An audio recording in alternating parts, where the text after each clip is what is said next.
This is a really crazy time. Congress is considering abruptly ending clean energy tax credits, and there's all kinds of misinformation being pushed out there. Some politicians are taking their ideas from a guy who recently likened the men and women of the renewable energy industry to drug pushers. This is one of the same people that is saying that renewables weaken the grid and raise costs, which is demonstrably false. And we're going to run through why that's true. I'm Doug Lewin. I'm the host of the Energy Capital podcast, author of the Texas Energy and Power newsletter. And we're going to dive a little deeper into what some of these folks that want to abruptly cut off all clean energy tax credits are saying and why it's dead wrong. First, I just want to sort of set the context here with something from the ERCOT board meeting, which happened just a few days ago. This shows some of the changes in the resource mix that we've experienced over the last year. A little over 9,000 megawatts of new energy coming online, new supply. The bulk of that is in the solar and energy storage categories, over 9,000 megawatts between the two. Those are extremely helpful during the summer seasons. The peak in the summer, of course, is in the afternoon at the peak heat when air conditioning load is at its highest. Solar energy is very well suited to help support that. Energy storage resources very well positioned to help during the evening ramps. And we see more of that coming online in that capacity, also very helpful in that regard. We are seeing as a result of this that the peak risk hour, which is generally around 9 p.m. in the summer evenings, that the risk of emergency events during those periods of time is shrinking, dropping from over 10% a year ago to under 1% this year. Again, because of the contributions of the new resources that we're seeing on the grid. Pablo Vegas, ERCOT's CEO, told the board that we've added 10 gigawatts of solar and storage and we're better off. He's confident heading into the summer and says the grid is stronger than ever because of these new resources. We have a more reliable grid because of it. This should not be difficult for anybody to understand. It should be obvious to anybody. Solar is beautifully correlated with air conditioning load, and batteries are fantastic resources. No one can credibly deny the benefits that solar and storage are providing around the world, and particularly here in Texas. The facts, as presented by ERCOT's grid operator, are plain for anybody to see. The odds of outages are 95% less this summer than last, and the only resources added at scale were solar and storage with some wind. In August of 2024, the risk of an energy emergency in the evening hours was 16%. August 2025, it is less than 1%. That is mostly because we've been adding a whole lot of battery storage. And it's also with much higher demand. To see this 95% decrease in risk while we are adding all kinds of demand. Everybody around the country is talking about load growth. Texas is experiencing it. We are on pace to approach 500 terawatt hours of consumption this year. That's up from less than 400 terawatt hours only 4 years ago, a 25% increase in only 4 years, a growth rate like we haven't seen since the 1960s. We've added about 3 gigawatts of gas over that time, but we've added over 40 gigawatts of wind, solar, and storage, the vast majority of that being solar and storage. Our peak demand was about 75 gigawatts 4 years ago, and we had about 125 gigawatts to serve it. Now our peak demand is expected to be 87 gigawatts, and we have 170 gigawatts to serve it. As ERCOT's CEO said, we're in a better position because of these new resources. So how did we get here? Well, it's complicated. The restructuring of 1999, which introduced competition and took away a guaranteed rate of return for generators, shifted the risk to investors instead of ratepayers and invited private investment. That's one major factor. There are many others. But another undeniable reason for this success that has increased the reliability of the Texas grid, allowed us to achieve the significant demand growth while reducing reliability risks, are the 60,000 hardworking Texans, and that number is growing by the day, employed in wind, solar, and storage. Approximately 6,000 of them are veterans like Sean Salas. Let's hear from Sean. Chairman, members of the committee, my name is Sean Salas. I represent myself, and I'm a constituent of Senator Kolkhorst. and I'm here to oppose Senate Bill 819. I'm a 6-year veteran of the United States Navy Special Operations Community from Richmond, Texas, not the city.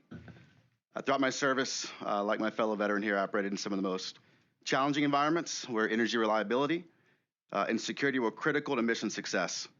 The experience has given me a deep appreciation for the importance of a stable, diverse, and resilient energy grid, something that, in my opinion, SB 819 threatens to undermine. Texas has been a long leader in energy innovation, embracing wind and solar alongside traditional sources to strengthen our grid and create jobs. I've been privileged to work in this industry since getting out of the military, to raise my family. And to that end, I brought my daughter here to show her what it means to be a voice, to fight for something that's important and something that you care about. This bill places unnecessary barriers on renewable energy development, discouraging investment and slowing progress at a time where energy independence is more critical than ever. The additional permitting requirements and fees will stifle economic growth, particularly in rural communities where renewable projects have provided jobs and financial security for landowners and for people like me. During my time in the Navy, I saw firsthand how dependence on limited energy sources could create vulnerabilities. A strong, self-sufficient Texas should embrace energy diversification, not legislate against it. I urge you to oppose SB 819 and stand for an energy future that is strong, independent, and built on innovation. Let Texas lead, as we always have. That was his testimony to the Texas legislature opposing a bill that would have hurt his industry. He's Navy Special Ops working in the renewable industry right here in Texas. The Senate, it has been widely reported, has been listening to Alex Epstein, a man who thinks fossil fuels are the only energy source, the only useful energy source. Newsflash, they aren't.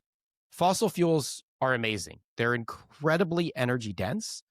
They have contributed to economic growth in society in massive ways, and they're going to be used for a long time. In Texas, our fossil fuel companies use renewable energy to lower emissions, yes, which helps them market their product, including LNG overseas, but more importantly, renewables help them lower their costs. Oil companies pushed hard for an expanded transmission build-out approved by the PUC in April so they could hook their Permian Basin operations into the grid. They expect to go from 3 or 4 gigawatts grid connected to over 10 gigawatts within a decade.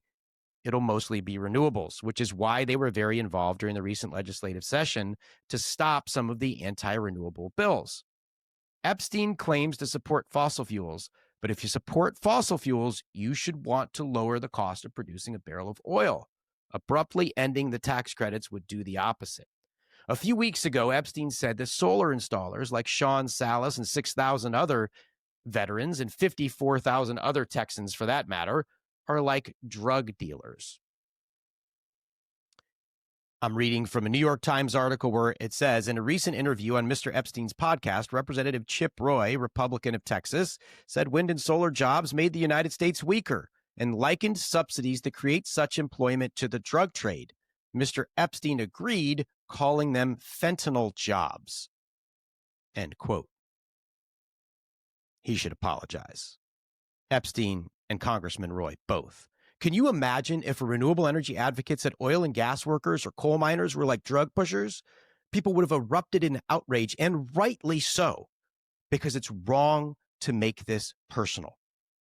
You don't like solar power for some reason, that's your right, but don't disparage the hardworking men and women who are paying their taxes, trying to put food on their table for their families, and meeting the energy needs of this country. Epstein and Roy should apologize for this. It's embarrassing and shameful. If they're decent human beings, they should just admit they're wrong and say they're sorry. They claim that solar and storage make the grid weaker, but that is objectively false. ERCOT leaders have stated clearly that solar and storage have made the grid stronger and reduced our chance of energy emergency from 16% to 0.5% in 1 year, a 95% improvement, largely because of the contribution of these hardworking men and women right here in Texas and around the country. They're wrong to personally insult workers, and they're wrong on the facts. But this kind of thinking is like a virus, and it's spreading. Secretary Wright, the Secretary of Energy, who I hoped would be someone who might put pragmatism above ideology, unfortunately, has chosen a different path. That's when it matters. If you're not there at peak demand, you're just a parasite on the grid. So the Secretary of Energy said solar power is a parasite because solar doesn't produce on peak. On a daily basis in Texas, 35 to 40% of our power is coming from solar on peak at the hottest point in the day. Last I checked, parasites don't give energy to their host. It was a crazy and utterly nonsensical thing to say. And again, deeply offensive to the over 1 million Americans who work hard every day to build and maintain wind turbines, solar panels, and battery energy storage systems. They're not parasites, and the energy source that they put onto the grid are not parasites. The men and women in this industry pay the secretary's salary, and they deserve better from him. But here's what I'm most interested in. Where do these people, Epstein, Secretary Wright, where do they think they're going to get the power for AI? The president is all in on AI and claims we're going to lead the world. But 81% of what we installed as a country last year was wind, solar, and storage. 81%. Take away the tax credits like Epstein, Roy, Wright, etc. want to do, and you'll raise the cost of power, slowing down America's economy, hurting consumers, and hobbling our ability to compete with China. Where would the power come from? President Trump created the National Energy Dominance Council. It's chaired by Secretary Burgum. I did a podcast and YouTube video. You can find it, Doug Lewin Energy, on YouTube, that included a clip from Burgum where he said on the All In podcast, he said LNG power plants are the way to get power quickly. There are no LNG power plants. It's not even a thing. But the director of the Energy Dominance Council, Jared Egan, did an interview with Politico. Here's what he said. We're demanding more energy now than ever before. And so the faster way to get to it is the priority projects of natural gas. That's the highest growing level right now. And we know that things like ultimately nuclear will be a perfect source. The director of the National Energy Dominance Council says the fastest way to get more power is natural gas. Interesting, because the entire industry is talking about how there's a supply chain shortage. The biggest gas turbine manufacturer, GE Vernova, is selling turbines for delivery in 2029 and 2030. If you want a new gas turbine, you will get it long after Donald Trump has left office. But Egan says it's the fastest way. China last year installed 400 gigawatts of power. We installed 60. GE Vernova, again, the largest manufacturer, is currently ramping up production to make 20 gigawatts of gas turbines by 2027 for the entire world. 20 gigawatts. Egan says nuclear is perfect power. Fine, so long as perfect means waiting until the 2030s. Look, you don't have to like the tax credits, but you have to have a plan for alternative sources of power. Seriously, where is it going to come from? This isn't a rhetorical question, and they can't answer it.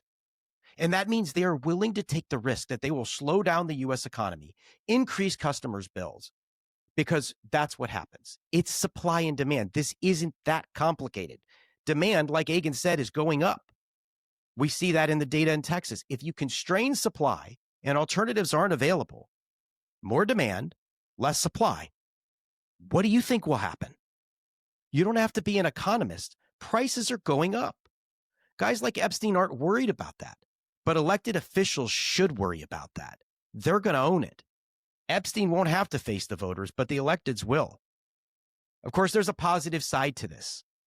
If they do this well and ramp the benefits down, the tax credits down, they could get bipartisan support and really eliminate the tax credits longer term instead of having them put back in when Democrats take control again. But more importantly, with predictability and certainty and some time to adjust, renewable developers can find cost reductions, and consumers and the American economy could be spared. Here's hoping cooler heads prevail and not people who make personal mean attacks on American workers. There's no reason for that. And people that engage in it should not be invited in by senators or anybody else. They should be shunned. If Congress puts consumers at the center of their policymaking, this will come out well. If they choose ideology over their constituents, this will end very badly for our country. American consumers will lose, American industry will lose, and they will know exactly who to blame. Thanks for tuning in. Please go to douglewin.com to subscribe. More on all of this as it develops.